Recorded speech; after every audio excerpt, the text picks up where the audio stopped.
Hey, what's up guys, it's Lego Hobo 910 here with another Lego video. And in this video, I'm reviewing set number 75205, Mos Eisley Cantina. This is the third version of the Mos Eisley Cantina, and the smallest. Let's get right into the review. First up, we have this little side build, which is the Ubrickian, something like that, 9000 pod. And on the box here, they suggest that it is Greedo's vehicle. And it has lots of stickering on it. It's also kind of a very repetitive build, so it's not that fun to build, though it is a neat little thing. And it has a stud shooter on the back here, which can be rotated, angled up and down. Then the whole top can open up and fits one minifig in there, but then just a standard printed console piece and a little seat in it. Here's the main Mos Eisley build, which can kind of fold up or come apart into different modules here. There's 3 different ones here. They all connect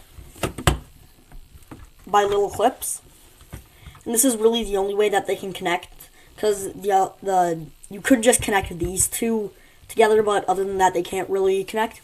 And it kind of folds together. I wish it would have folded all the way. That would have been kind of neat. But let's kind of start with an outside view of Mos Eisley here, which I really like. It looks like the actual outside. They didn't kind of make the outside the back, which you're not going to see messy like they normally would. And they have a little sign there in Arabic, which is the standard kind of language in Star Wars. They have a little printed piece there.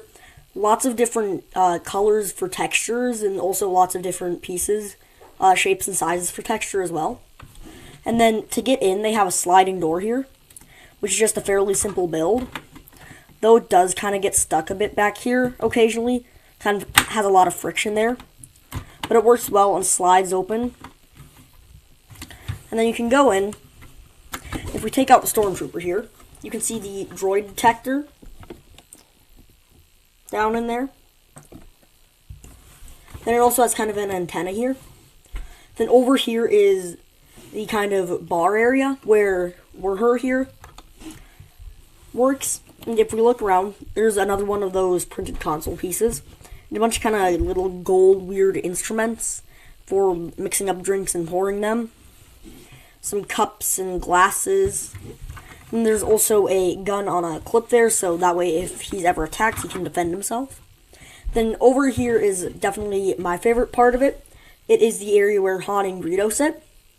And there's some nice built-up chairs here, as well as a table in the center there with some glow-in-the-dark pieces. I'll show you that a bit better later, but you can see them glowing a bit.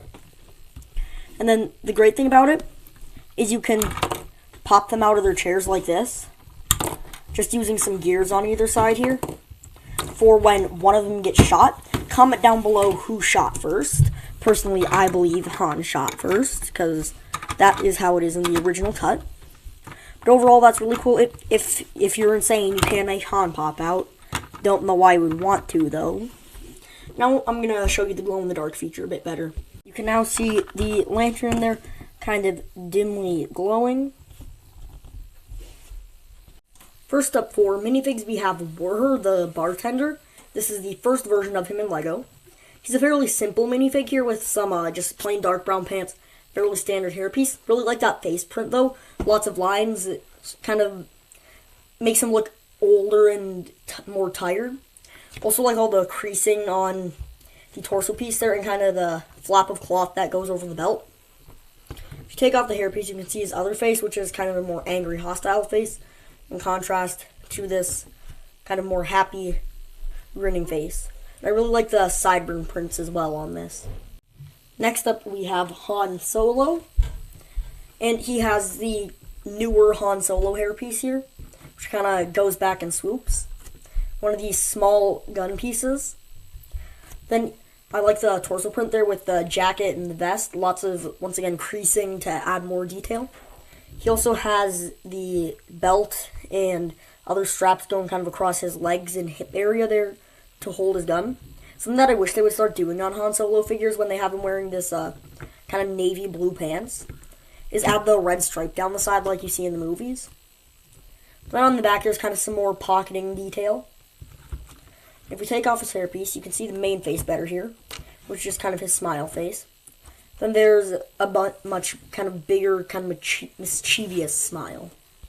Now we have Greedo, who has the same gun piece as Han Solo and the Rhodian head mold there. And he is wearing a kind of medium azure jumpsuit with then the dark tan vest there. It also has lots of pocketing detail there. You can see kind of some of the hip and leg straps a bit better on him since it's a lighter blue. It shows up a bit better. And then he has kind of sand green hands. Moving around to the back printing is very minimal with just a few creases and lines. They maybe could have added a few more creases or something just to spice it up. I like the kind of fin that's on the head mold, which is they've used many times before. Rounding out the minifig lineup, we have a Stormtrooper kind of in the Tatooine gear with the pauldron and the backpack and the extra pockets, as well as being covered in sand. It may not show up as well on camera as it does in real life. It may just look kind of like darker spots on the armor. Other than that, it's just kind of fairly standard Stormtrooper printing, other than that extra pocket there. He has the medium-sized blaster there.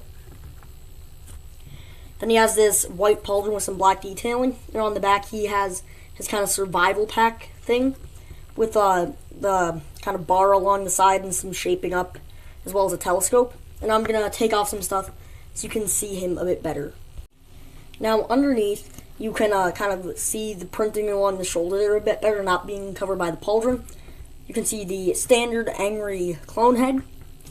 Then, moving around to the back, you can see once again just fairly standard Stormtrooper printing, but covered in sand. Overall, this is a really good set that includes kind of most of the essential minifigs for Mos Eisley. Obviously, it doesn't include Luke and Old Ben and Chewie, but that's partly because, it's not as big as some of the other Mos Eisley sets, which, most people, I've seen, quite a few people who don't really like this set because it's not as big as the other ones, but I don't really have that nostalgia factor to draw me away from this set. So I really like it, and I think it's a good interpretation of Mos Eisley. It also has some really cool things like the droid detector and the sliding door, as well as the feature to launch minifigures out of their seat. The pod here is a nice addition. Overall, really like the set. Comes with some good minifigs, and peace.